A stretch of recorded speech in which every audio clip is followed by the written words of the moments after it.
Di ko alam kung magsiswimmer, magbabike ako dito. Anyways, ano yan? Trivial moment. Anyway, so, ayun, it's really good to be back na mayroon tayong activity na ganito, like yung LDG. It's really a blessing to have this activity, weekly activity ng ESC. And para sa akin, kagaya nga ng sinabi ni Ate Delight, ito ay activity na ginagawa ng ESC even before. And para sa akin, yung mga ganitong activity impacted me sa maraming paraan.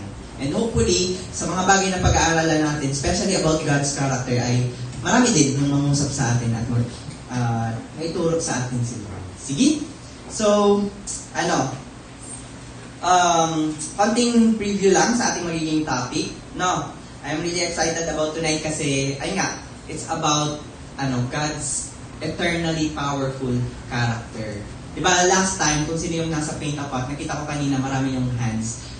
Dinescribe ni Pastor about yung pagiging colorful ni God. And actually, sa pagiging colorful ni God, makikita natin, it's, related ito. Colorful yung character niya, but not just simply colorful. And otherwise, after sa gabing ito, masasabi natin, the amazing color of God's character. And may papakita ko dito konti. Napakagandang pot. Ayun. Sige, sa paint na pot, ang ganda ng pot. Sino kaya nagkulay niyan? Galing. Pero, merong version 1 and version 2.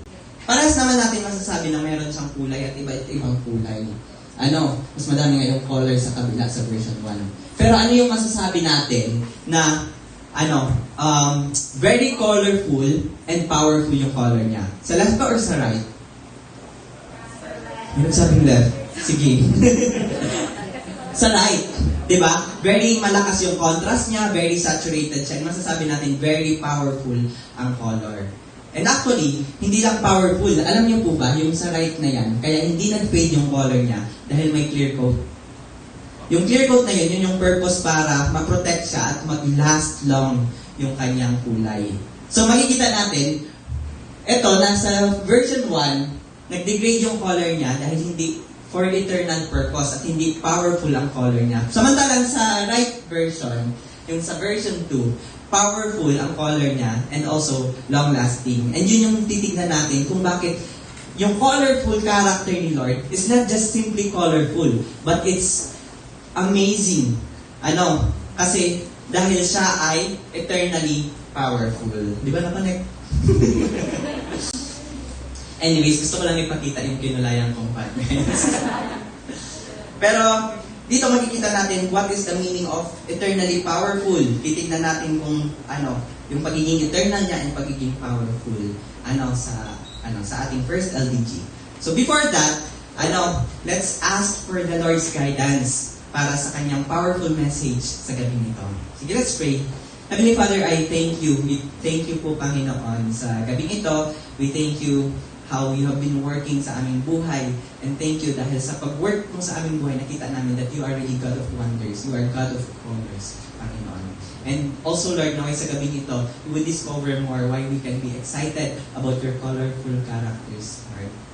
And may you speak to us, Lord, and reveal yourself to us through these characters of yours. And naway, umuwi kami na very amazed sa kung sino ka. Lord, may you just pour out your spirit sa amin. And may you fill us all with the joy of just knowing you. Thank you, God. We praise you in Jesus' name. Amen. So, ano ba yung ibig sabihin when God is eternally powerful? So, it's two words. Unang-una, He is eternal. Meaning, pag sinabing eternal, pangloob. Internal pala yun. Eternal means, walang beginning, walang end. It's parang patuloy siya and is ever occurring. Pag sinabi naman powerful, in a sense that He is almighty, powerful, and no one or nothing has more power than Him. And dahil dito, titignan natin yung external part, and next week, we will look at the iba pang mga bagay patungkol sa pagiging eternally powerful niya. So this week, we are going to see about yung eternal nature ni God. And next week, kagaya ng sinabi ko, mas titignan natin about sa kanyang power. So mag-focus tayo sa pagiging eternal. So what is the definition of eternal? Eternal, sabi sa Webster Dictionary, sabi, without beginning or end, everlasting, always the same, unchanging. So, kung mapapansin natin, yung definition ng dictionary is two parts. Una, yung length of eternity. Gaano siya kahaba? Unang-unang, no beginning and no end. And also, makikita natin yung character or quality of eternity. Ibig sabihin, hindi lang siya no beginning at no end, pinapakita din sa atin that hindi siya nag-change. So, yun yung ibig sabihin ng eternal. And this is a true description of our God. Actually, kung titignan natin, Genesis 1:1, sabi dyan, in the beginning, God created the heavens and the earth. So, makikita natin clearly how God is both eternal and paano siya powerful. Paano ba natin makikita? Makikita natin yung kanyang power. Sabi dyan, God created the heavens and the earth. And sa Bible, pag sinabing heavens and earth, the totality of creation, yung buong universe. So makikita natin, isipin natin, gaano ka-powerful yun, di ba? Alam ba natin kung ilan yung stars sa kalawakan? Hindi, di ba? Ang dami, no? And kahit sa mga bagay na maabot pa lang natin ng mata natin is sobrang dami. Pero if we dig deeper, mas madami pa. He is that powerful. Like kung makikita natin sa Genesis account, na-create lang yun through His words. Sino pa ang kaya na magsabi ng galaxy? Sige. Tapos magsasabi lang, like, gusto mo 100 billion stars? Sige. Diba? It's amazing how powerful He is. Like, walang effort niya create yung universe. And makikita din natin yung pagiging eternal niya in time. Sabi dyan, in the beginning. Wala man minention kung kailan siya na-form. He was just there from the very beginning, before time began. Nothing about anything before God existed. He was the first and the eternal first. And ganun din, makikita natin sa John 1, verses 1 to 3. Pwede po ba natin basahin? In the beginning? In the beginning was the Word, and the Word was with God, and the Word was God. He was with God in the beginning. Through Him all things were made. Without Him nothing was made that has been made. Ayun. And alam natin that the Word is Jesus, sabi sa verse 14. And makikita natin doon who Jesus is. Una, He is God. He was from the beginning. Diba? Sabi dyan, He was with God and the Word was God. And sinabi din doon yung eternal nature of Jesus. Diba? Sabi dyan, in the beginning was the Word. He was at the very beginning. And makikita din natin yung power niya dyan. Ano yung sinabi dyan? Through Him, all things were made. And without Him, nothing was made that has been made. So makikita natin yung character, again, Jesus of being eternally powerful. Medyo mahirap siya i-imagine, ano ba yung pagiging eternal. Kasi naalala ko, nung bata ko, like, lagi ko yan tinatanong sa parents ko. So, kung si God yung gumawa ng lahat, sino naman gumawa ng God? Kasi nasa human perspective tayo na alam lahat ng bagay na nakikita natin all around us has a beginning. And hindi pa tayo nakaka-encounter ng isang bagay or isang tao na walang beginning. Di ba? Kung may lumapit sa'yo nagsabi ngayon, wala akong pinagalingan na magulang, di ba hindi ka maniniwala? Kasi alam natin, may pinagmulan ang lahat ng mga nakikita, nakahawakan natin. Like the nature around us, di ba? Yung building na ito, our very own lives, or even this day, we know that it has a beginning. No? So, mahirap talaga i-imagine that God never had a beginning. Kasi our experience told us that everything has a beginning. Pero the Bible teaches us that God is eternal. Even before time, even before anything had a beginning. But not only does He have no beginning, He also does not change. So makikita natin dyan, na He is eternally powerful, and part of Him being eternal means that He does not change. Pwede natin basahin ang Psalm 102 verse 25 to 27. In the beginning, He laid the foundations of the earth, and the heavens are the work of your hands. They will perish, but you remain. They will all wear out like a garment. Like clothing, you will change them, and they will be discarded. But you remain the same, and your years will never end. ayun, nakita natin ulit yung haba, or from the beginning, nandun na siya, and also, you will remain. But also, makikita natin dyan, yung pag-remain niya is also pag-remain niya sa character. You remain the same. And also, pinakita yung length ng eternity. Again niya. And your years will never end.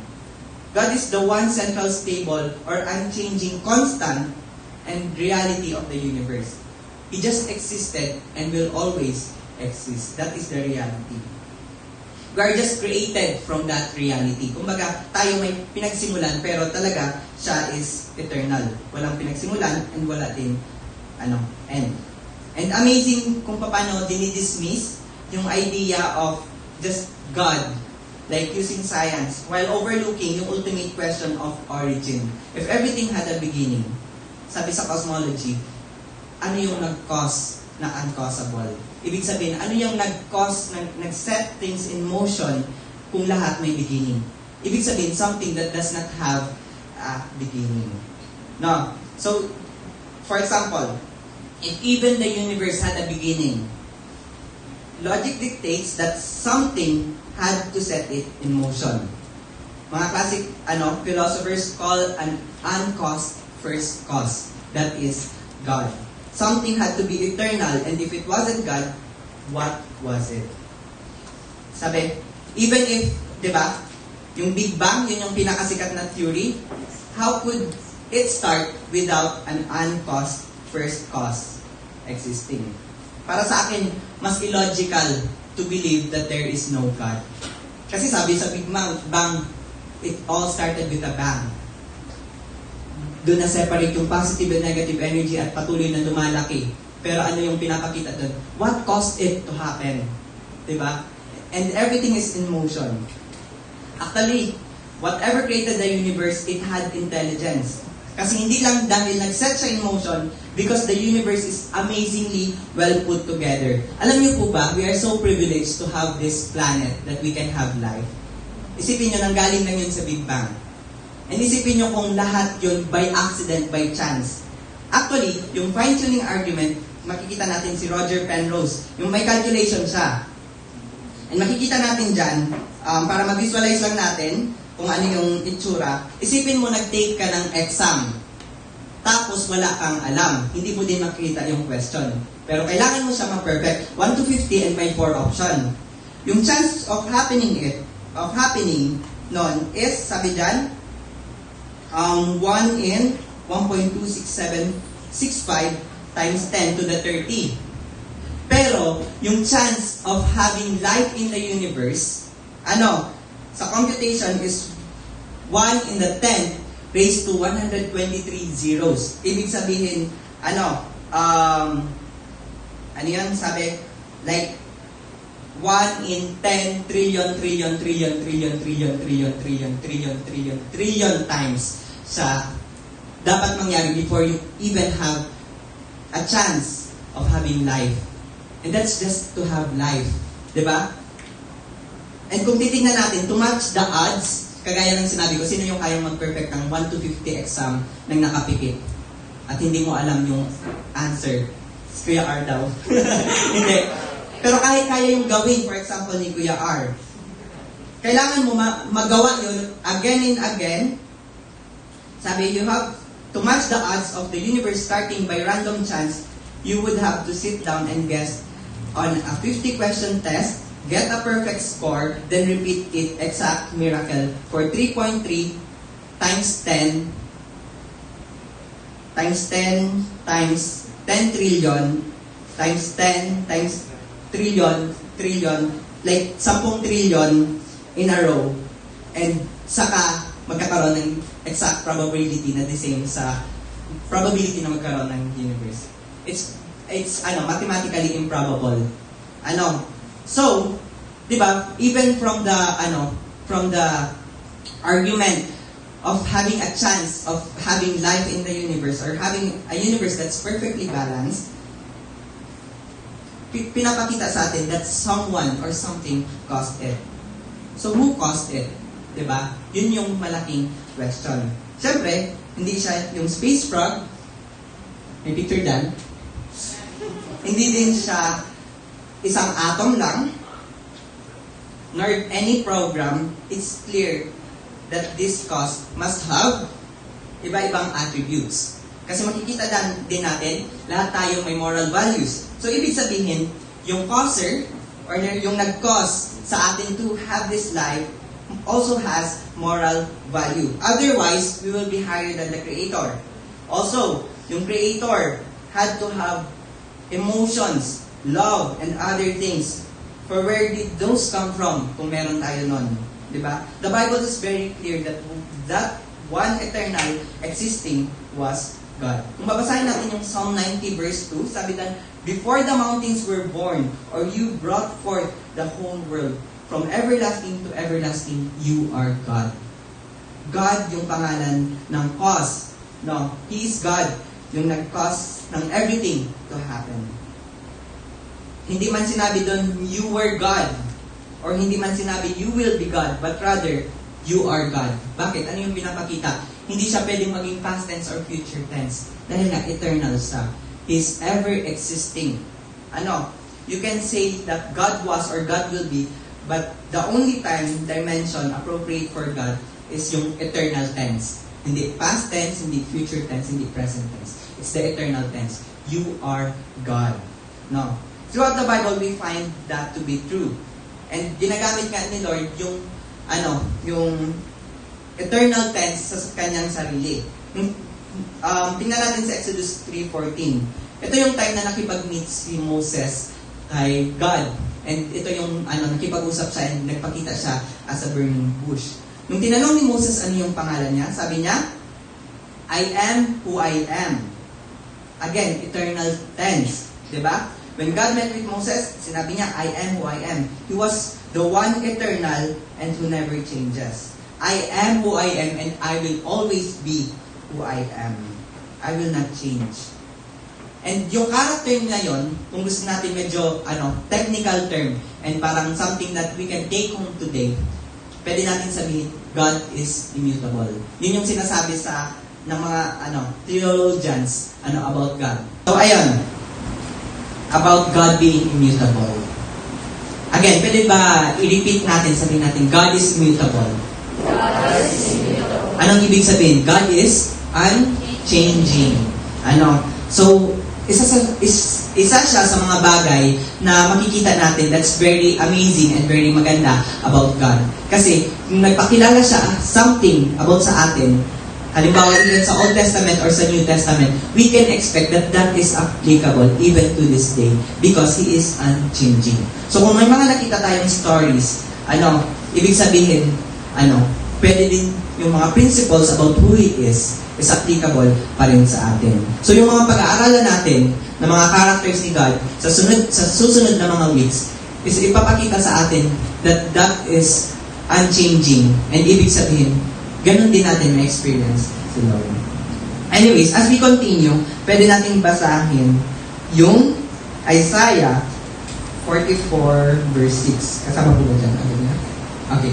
Isaiah 44 verse 6. Sabi dyan, I am first and I am the last. Apart from me there is no God.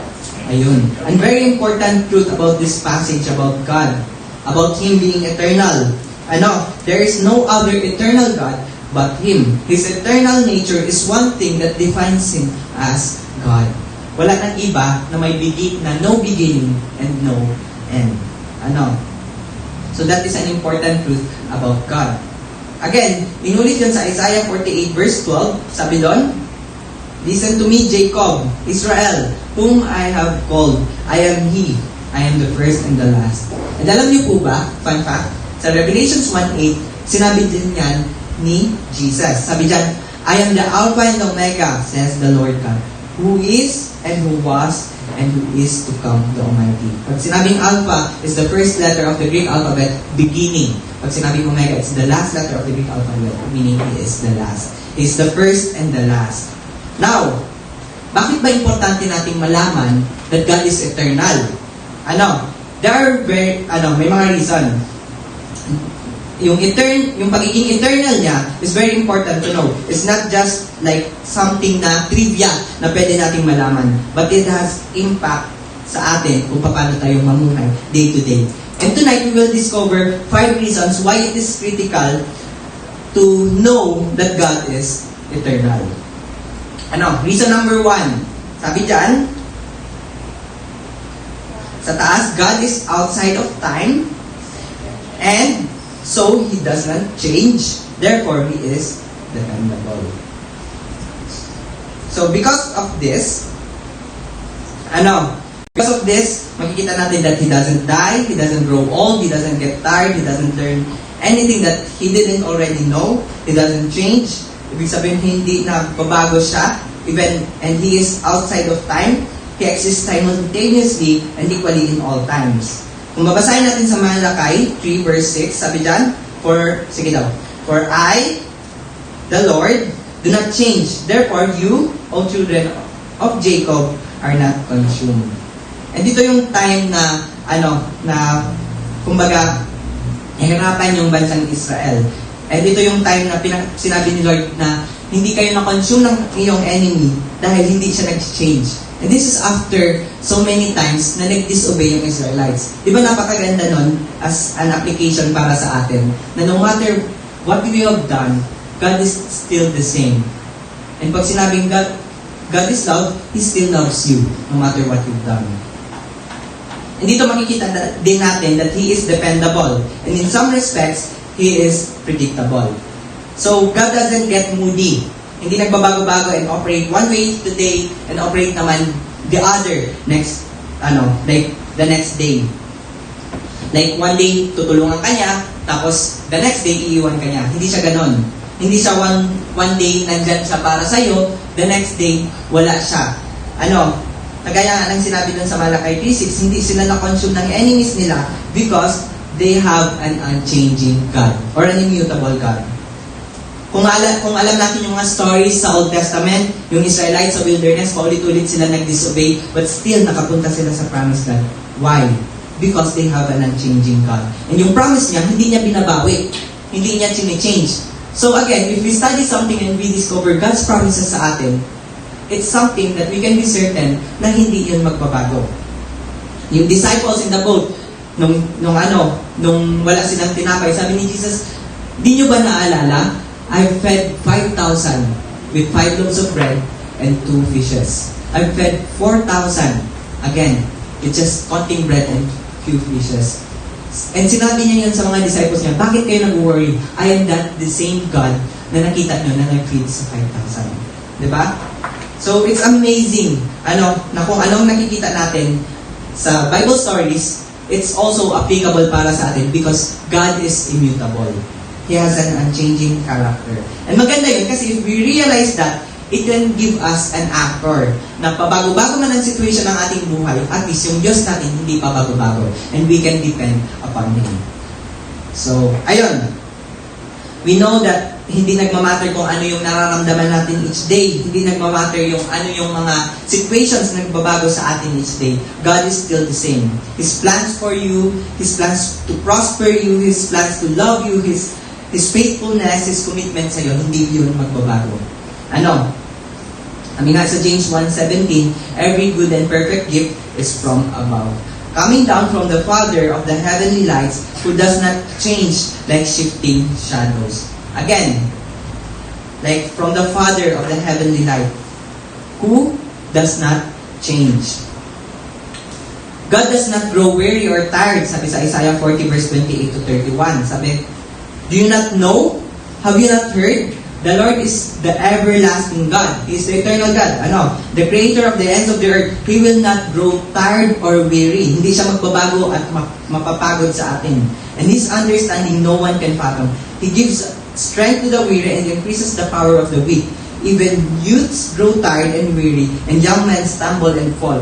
But those who hope in the Lord will renew their strength. They will soar on wings like eagle. They will run and not grow weary. They will walk and not faint. So, again, He does not run out of strength or have a hard time answering even our prayers.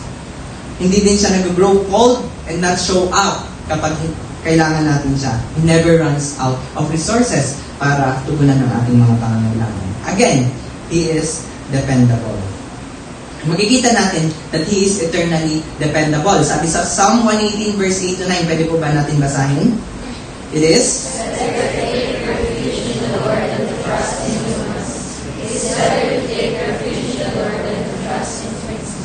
sabi dyan, it is better to take refuge in the Lord. Base sa pinag-aralan natin, bakit? Kasi,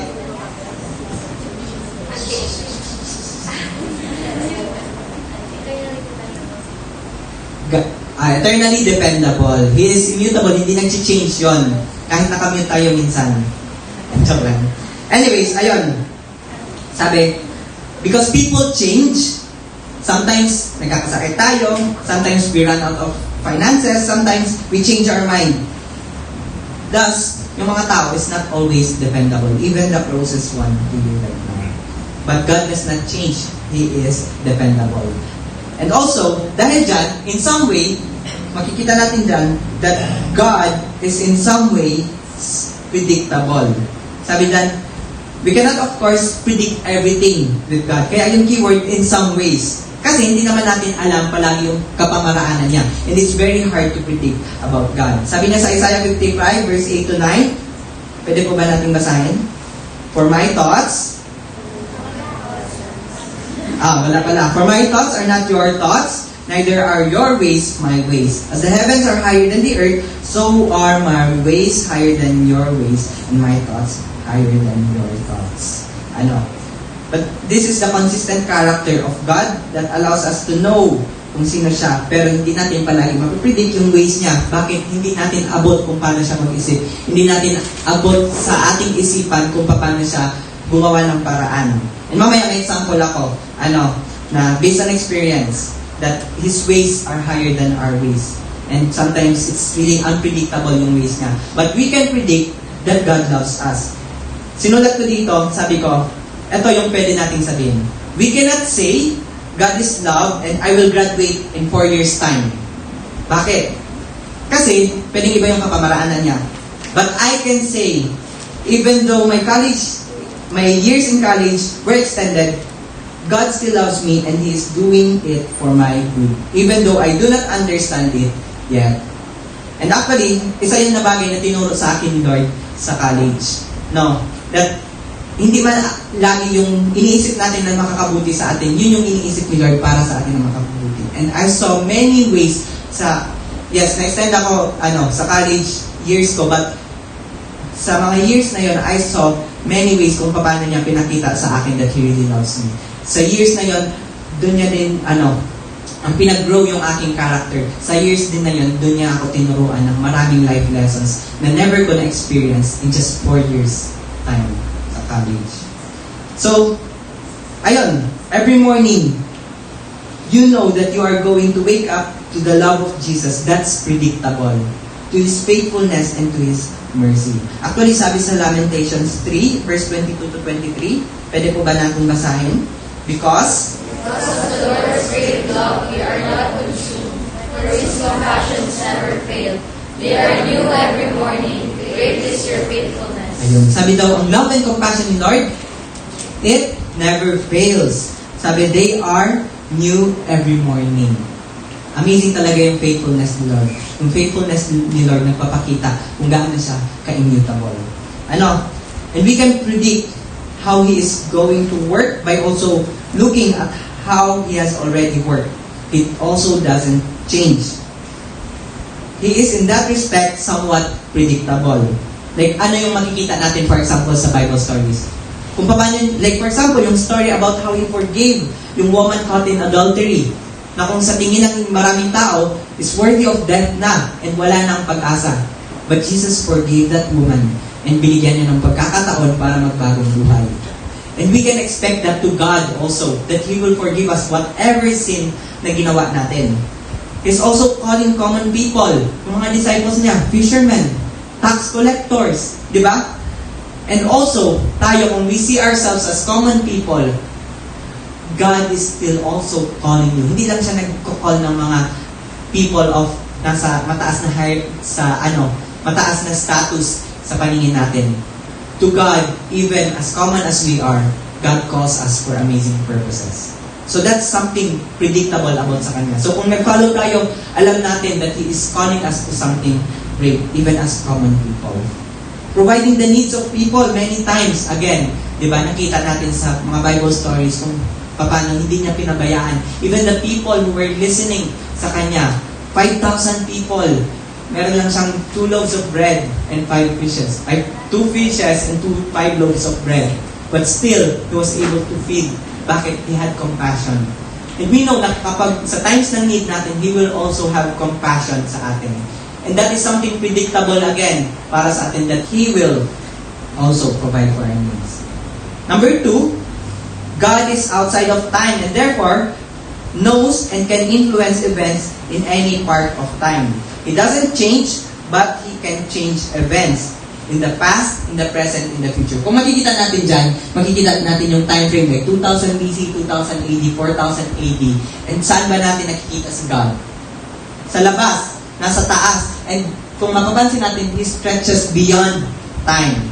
And gano'n nakikita ni Lord kung yung time sa atin. Like for example, like sa film, nakakita na ba kayo yung film kung paano ginagawa before yung movie. Diba? One frame at a time natin nakikita, kaya nagiging video siya. We see time in a linear motion. But to God, parang nakalatag yung film na yan. Yung past, yung present, and yung future. Lahat niya yan nakikita at lahat niya kayang galawin ang mga bagay na yon. So, He can simultaneously do things in every period of time that ever did or will ever exist. So, like events in the present, God can control time in our lives. He can control and is not Himself controlled or bounded by time. Again, He's outside of time. He orchestrated time. So He can orchestrate our lives the second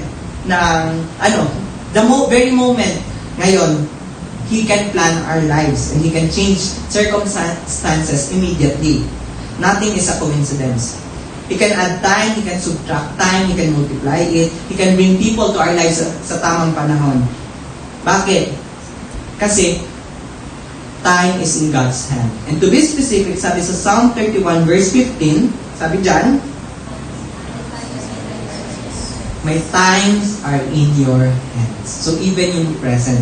And even yung past, alam niyo po ba, God can influence the past in response to your present prayer ngayon. If you pray something, God can still work. Walang too late for God. He can answer our prayers before we pray. Because God lives outside of time, in eternity, He can operate even in our past and also in our future. To get an idea of how God sees things, parang isipin mo, mag-isip ka ng memory mo from childhood. Like, for example, may nag-isip na. Like, isipin mo kung paano ka naglalaro from childhood. And isipin mo kanina, naglaro ka. And isipin mo ulit from childhood. Isipin mo ulit kanina, nalito ba kayo? Pero ganun kay Lord. Like, it doesn't matter kung gaano katagal yan or just recently lang. He can move and operate doon. He can go back and forth. And also, through our memories and iba pang mga bagay. So that means He can listen to our prayer today and move to a place in the future or in the past and answer it. No, He can listen to our prayers today and go back in time and answer it before we even pray it. Naalala ko si Kuya R. Asan si Kuya R? Ay, nandun kasama. Sayang. Pero naalala ko lang, student din siya sa ASC, kasama natin. Wala ata, kasama ata sa naghatid kay Kuya R. Pero naalala ko lang si Kuya R, one time, I think second year siya, sabi niya, parang di ko talaga kakayanin yung deadlines. Maraming deadlines sa school. And alam ko, very relatable kayo. And so we prayed. Sabi niya, Lord, di ko kaya yung deadlines ngayon. And bahala ka na. Alam niyo ba yung nangyari? The next week, suspended yung classes, may bagyong dumaan. It extended.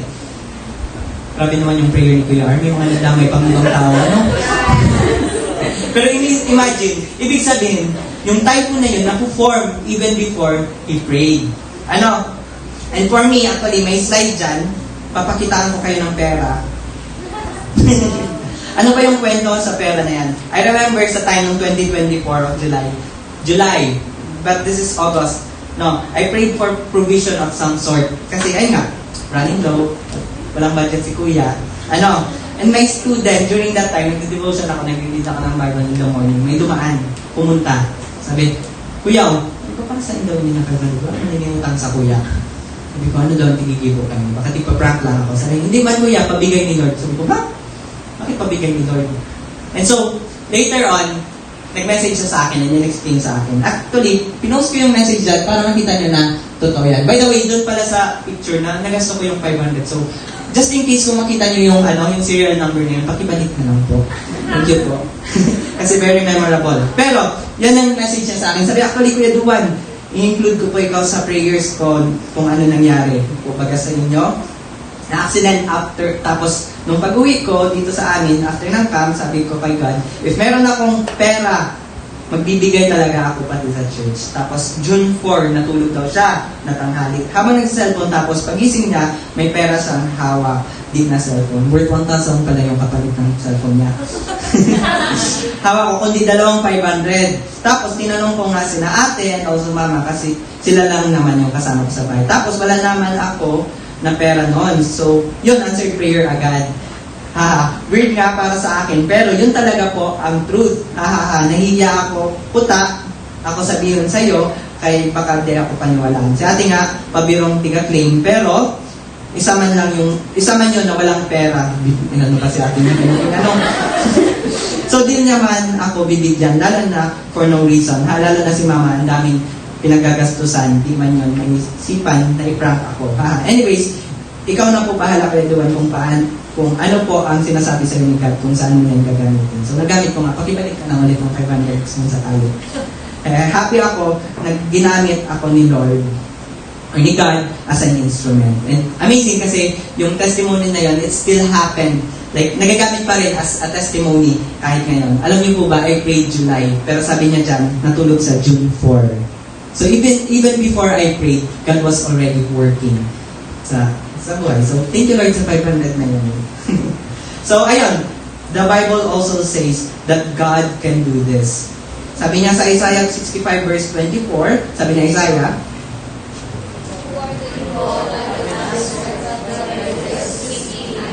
ayun.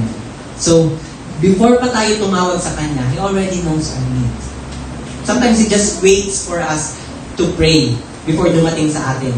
Kaya, hindi ata dumating ng June, dumating siya ng August sa akin. Kasi, July pa ako nag-pray. Dapat pala nag-pray na ako ng June, Pero ayun nga, it shows that even before we speak, or before we pray, before we come near to Him, alam niya na kung ano yung pangangailangan natin. He just wants us to hear. He just wants to hear our prayers. So amazing kasi He works even before we pray. But also in the future. Because God knows our future, He can lead us into the best for our lives. Diba? Psalm 23, alam natin, very famous chapter. Sabi dun sa simula, the Lord is my shepherd, I lack nothing. He guides me along the right path for His name's sake. So we cannot see our future, but God can.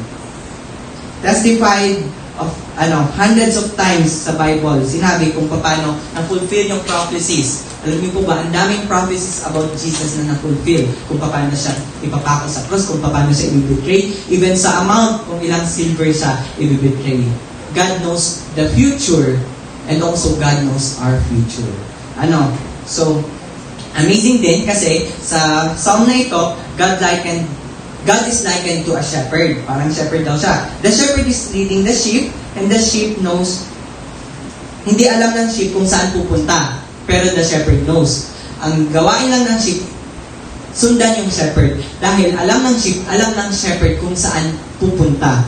Bakit po? Yung shepherd, pumupunta muna siya sa field, bago niya babalikan yung sheep at dadalhin para idala sa mas magandang pastulan. And that is God in our lives. No, alam ni Lord yung future. Alam niya kung saan niya tayong dadalhin.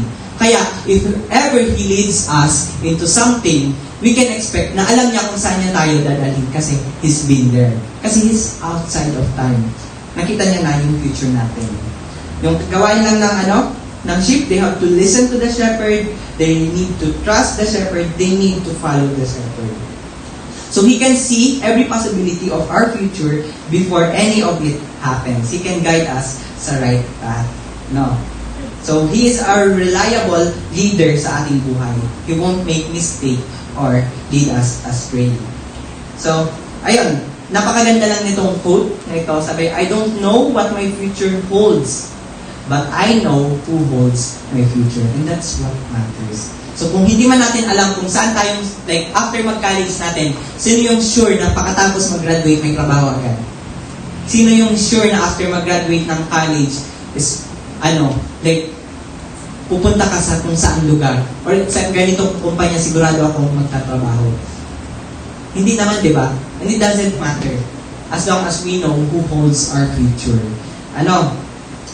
So it doesn't matter if we don't know where we are going.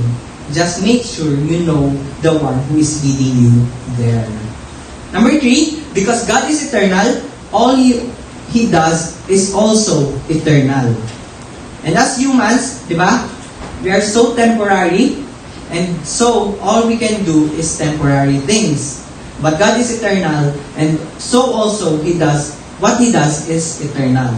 Number 1, sa paanong paraan? Sa kanyang salita, sabi sa Matthew 24 verse 35, sabi dyan, pwede po natin basahin.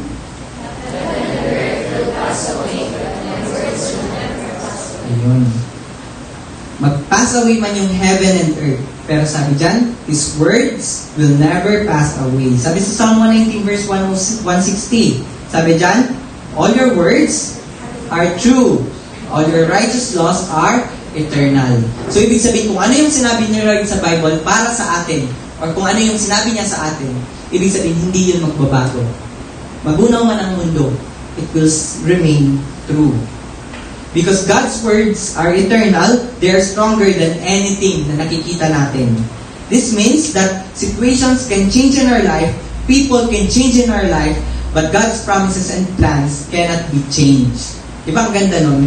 Diba? That's why the smartest thing that we can do is to build our life in His promises. Kaya may sinare siya sa atin, si Jesus sa atin na parable. Kung babasahin natin sa Matthew 7:24-27, ako na lang magbabasa. Therefore, everyone who hears these words of mine and puts them into practice is like a wise man who built his house on the rock. The rain came down, the streams rose, the winds blew and beat against that house. Yet it did not fall, because it had its foundation on the rock. But everyone who hears these words of mine and does not put them into practice is like a foolish man who built his house on sand. The rain came down, the stream rose, and the winds blew and beat against that house, and it fell with a great crash. Kung mapapansin natin, may dalawang scenarios dito, dalawang builders. Yung isa, binuild sa rock, and yun yung someone na nagsusunod sa kung ano yung sinasabi ni Lord. Yung isa naman, foolish builder, binuild niya yung kanyang bahay sa sand. Isa naman siya sa tao na parang, hindi nakikinig lang sa word ni Lord, but hindi sumusunod. Hindi pinuput into practice. And same nagbago yung situation. In this life, pabago-bago yung situation. From very calm sunny day, bigla nagkaroon ng storm. Ano yung nagbago? Yung naging effect base sa sa tao na nag-build ng kanyang life sa promises or sa word ni Lord. Ano yung nag-crash? Someone na nakinig lang sa word ni Lord but hindi pinut into practice. But someone who puts kung someone na nagpa-practice na kung ano yung sinasabi ni Lord sa kanya, di ba, nag-remain siya kahit nagbago yung circumstances. And hindi ba gusto natin yun sa ating buhay? That kung ano man ang mangyari sa situation na ito, bukas, we can be assured na magre-remain standing tayo because we have a God that has an unchanging promise and may eternal word ang kanyang word. Again, hindi lang yung kanyang word. Yung kanyang word din sa ating buhay. Sabi sa Matthew 15:13, He replied, every plant that my heavenly Father has not planted will be pulled up by the roots.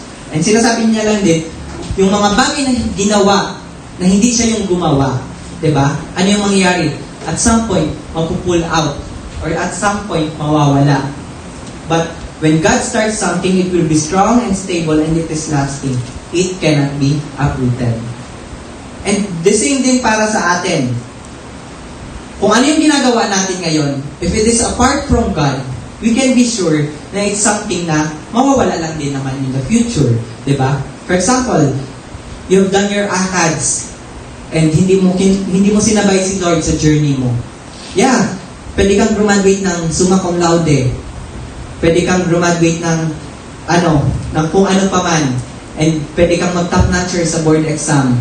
But if hindi included dun si Lord, ano yun pagdating ng senior years mo? Kung uugod-ugod ka na, pwede mo bang sabihin, ganito ako, kaya, hindi ako mamamatay ng early or something. Diba? Kung ano yung mga bagay na ginagawa natin, apart from God, it will not last. But if we join what He is doing, we get involved with what He is doing in our lives, there will be eternal rewards for service. And my parents, naalala ko, and lately umuwi lang ako ng Monday, and naalala ko, each time na umuwi ako, may question sa akin, kung nanonood ka ba, hello po, nasa TV pa ako. Pero each time na tumatanong sa akin, like, masaya ka ba sa ginagawa mo? Kasi, like, hindi man ito yung career path ko nung graduate ako ng college. Like, sabi ni Mama, madami ka nang pinalampas ng work opportunities. Sure ka na ba dyan? And my answer is an absolute yes. Kasi, a fulfilled life with a life spent for eternity, not a life spent for things that are temporary, yun yung maganda. Yun yung nagpapaligaya sa atin. Yun yung mag-fulfill ng life natin. Pwede tayong temporarily maging masaya kung kinuha mo yung path na kikita ka ng napakaraming pera. But even money, wala yan magagawa at your grade. Diba? So, I said yes. Wala man pera sa like ganitong gawain compared to other jobs. But because that is where God called me to be, I am at peace knowing that I am doing something of eternal worth. And sana lahat tayo, pwede nating sabihin sa sarili natin that I am doing something of eternal worth. I am following God's will for my life. And now, God's will is different sa kada isa sa atin. Iba't ibang plano ang plano ni Lord para sa atin. But we can always be sure that it is for the good. And sabi nga ni Jesus sa John 10:10, I have come so that they may have life and have it to the full. That's the purpose of God para sa atin. So because God alone is eternal, He alone can give eternal purpose, eternal meaning, and eternal life. So ayun, yun yung sunod na point. God can give us eternal life. Dahil eternal siya. Sino ba yung gusto ng eternal life? Walang tumakas. Parang ayaw ata. Pwede bawiin niyo po. Joke lang. Yung natakot may nag-react. Pero, saan ba natin makukuha yung eternal life? Can you produce it on your own? Hindi. Hindi man tayo eternal. Can you make it? Again, hindi. Can you go sa handyman at humingi sa salesperson doon, may pabili ng eternal life? Hindi, di ba? As the only eternal being, He alone has the ability to give us eternal life. Thus, if you want eternal life, you are going to have to go for God for it. You cannot produce eternal life on your own because you are not eternal. Only the eternal God can give eternal life to His creation. Everything we see is temporary. Lahat ng makikita natin will pass away. Diba? The Bible is very clear. Everything na nasa creation at na nakikita natin or nahahawakan ay mawawala din. So, if you want to have eternal life that will go on forever, God is going to have to do something sa buhay natin. Kailangan niya magbigay ng something. And that is Jesus. Bakit? How does it happen? Sabi ni Jesus sa John 14:6. Jesus answered, pwede po natin basahin. I am the way, the truth, and the life. No one comes to the Father except through me. Ayun. Sabi ni Jesus, I am the way, the truth, and the life. Nasa Kanya yung eternal life. Siya mismo yung eternal life. And no one can go to the Father and have eternal life except through Him. Sabi din ni Jesus sa John 11:25-26, Jesus said to her, I am the resurrection and the life. The one who believes in me will live, even though they die. And whoever lives by believing in me will never die. Do you believe this? Sagot. Yes. Okay, so, di ba sabi ni Jesus, I am the resurrection and the life. Whoever believes in me will live even though they die. So, ibig sabihin yung eternal life is makakamtan through believing in Him. And about Jesus, sabi sa John 1:4-5, in Him was life, and that life was the light of all mankind. The light shines in the darkness, and the darkness has not overcome it. The key is Jesus, di ba? He does not just give life. He Himself is life. He is eternal life. And mababasa natin actually pero before that, pwede kang minabasa ng tubig. Ayun. Before that, babasahin natin yung 1 John 5:11 to 12. Sige po, pwede po ba natin basahin? And this is the testimony. God has given us eternal life, and His life is His Son. Whoever has the Son has life. Whoever does not have the Son of God does not have life. I write these things to you who believe in the name of the Son of God, so that you may know that you have eternal life. Ayun. So, ano yung sabi dyan? This is the testimony. Asan yung eternal life? God has given us eternal life, pero nasaan? In the Son. Ano? And sabi doon, whoever has the Son has life.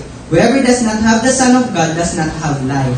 So, sabi ni Apostle John, I write these things to you who believe in the name of the Son of God, so that you may know that you have eternal life. Sino yung Son? Si Jesus, di ba? E nasa Kanya yung eternal life. To have eternal life, you must have the Son of God.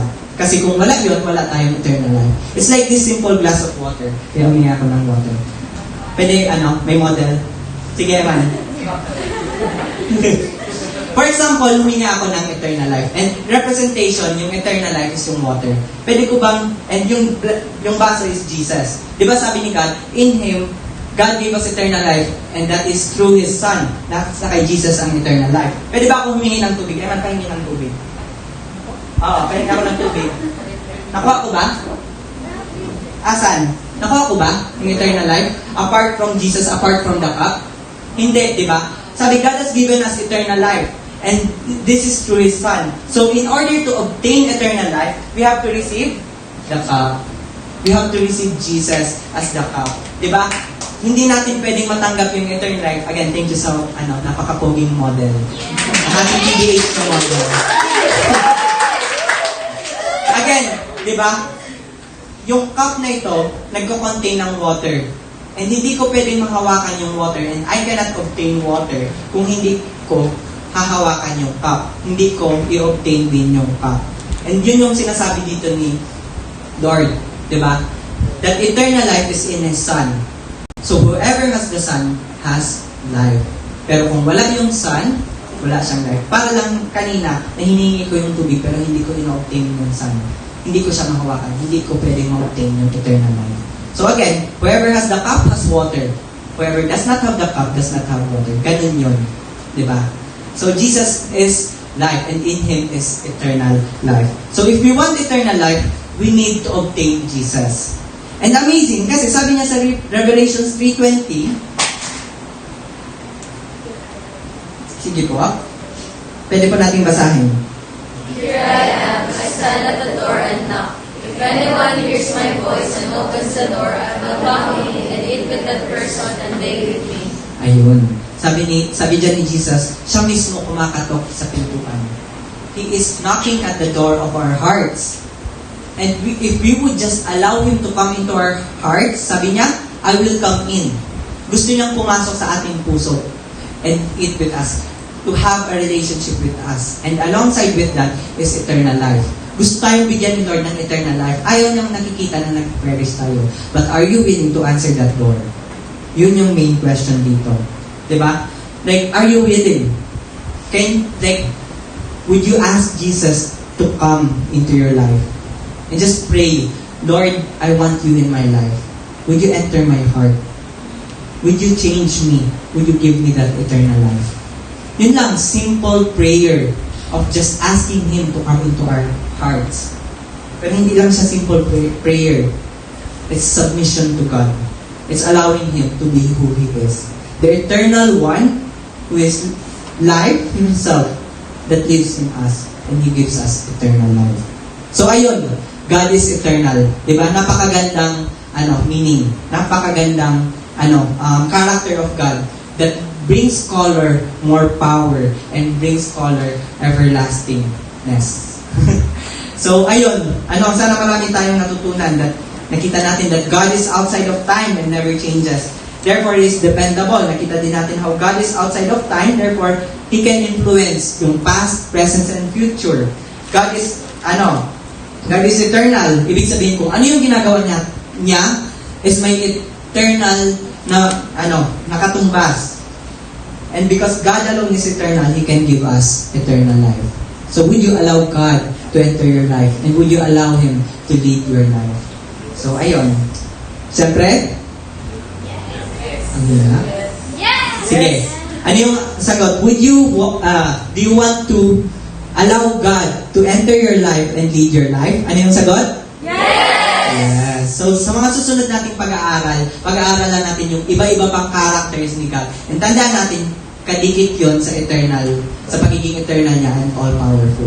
Ibig sabihin, kung ano yung matututunan natin sa mga susunod na linggo is something dapat na i-take into heart natin kasi hindi yun magbabago about kay God kahit tumanda pa man tayo. So, ayun. Praise God. And so, ayun, let's close this in prayer. Sige, let's pray. Lord, thank you because you are eternal. Thank you because what you do is eternal. Thank you because when we receive you, we also attain eternity in you. It is not by our works, it is not by what we do, but it is because you, who is eternal, lives in us. Lord, thank you for this privilege. And I pray that each one of us would just allow you to mold your plans into our lives, your eternal plans of eternal value, of eternal fulfillment, Lord, sa aming buhay. May we never walk this earth na hiwalay sa'yo. May we never settle for something that's temporary. But may we walk this life here on earth with you as our shepherd, leading the way, even though hindi namin alam kung saan patutungo. But because we know kung sino yung nag-lead sa amin, we can be at peace. Thank you, God, for this peace because of who you are. We praise you in Jesus' name. Amen.